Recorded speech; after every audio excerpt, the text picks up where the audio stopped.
ગુલામી તરફ જઈ રહ્યું છે। પહેલા અંગ્રેજોએ આપણા ઉપર કર લગાવીને આપણને લૂંટી લીધા હતા અને હવે આપણા સાહેબ એટલે કે આપણા મોદી સાહેબ ડિજિટલ ઇન્ડિયાના નામથી આ કાપવાનું કામ શરૂ કરી દીધું છે અને નરેન્દ્ર મોદી સાહેબ નવા ભારતના નામથી હવે ટેક્સની નામની ગુલામી આપણા ઉપર થોપી રહ્યા છે।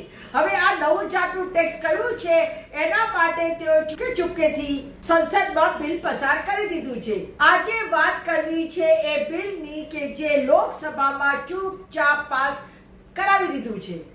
આ બિલ એવું લાગે છે કે ભારત દેશે અમેરિકાના દબાણથી આપણા ઉપર આપણી સામે કર વધારવા માટે આપણા ખિસ્સાઓ ખાલી કરવા માટે આ બિલ પાસ કરાવ્યું છે। એનાથી આપણા ખિસ્સાઓ તો કપાવાના જ છે। એક તરફ ડિજિટલ ઇન્ડિયાના નામથી મોટા મોટા ગુલબાનું ફૂંકવામાં આવ્યા અને પછી જ્યારે પબ્લિકે પોતાનું પર્સ બાજુમાં રાખ્યું અને ફોન હાથમાં લઈને ફોન પે કે ગૂગલ પે કરતા થઈ ગયા તો પછી એના ઉપર પણ ટેક્સની તલવાર લટકાવી દીધી છે આપણા મોદી સાહેબે।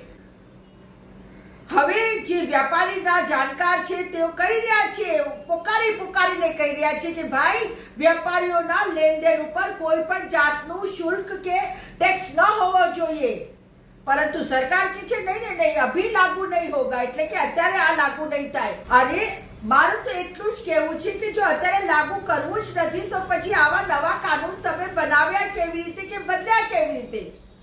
આ લોકોને મૂર્ખ બનાવવાનું છોડી દો। આપના અંકલ સેમ જે કહે છે તમે અમારા ઉપર લાગુ કરી દો છો અને આ જ અંકલ સેમ એટલે કે અમેરિકાના ઈશારાથી હવે યુપીઆઈ કે ગૂગલ પે જેવા ફોન પે ની જે બધી એપ્લિકેશનો જે અમેરિકાના કબજામાં છે એના ઉપર પણ તમે ફક્ત ને ફક્ત તમારા અંકલ સેમ એટલે કે ટ્રમ્પને ખુશ કરવા માટે આ ડિજિટલ ગુલામી તરફ ભારત દેશને ધકેલી દીધા છે।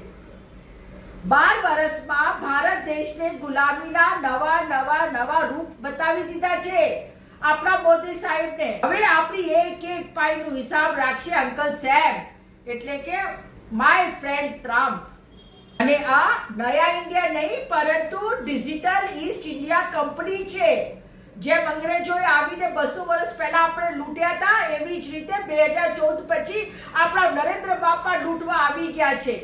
તમામ કામ કરે છે કે જેનાથી અમેરિકાનો ફાયદો થાય। તો હું તો એ જ પૂછવા માંગુ છું સાહેબ, તમારી કઈ ફાઇલ અમેરિકા પાસે દબાયેલી છે જો એનાથી તમે એટલા બધા દબાઈ ગયા છો? તમે ગુલામ બની ગયા ને આખા દેશને તમારા લીધે ગુલામ બનાવી દીધા છે। વાત કડવી છે પણ સાચી છે।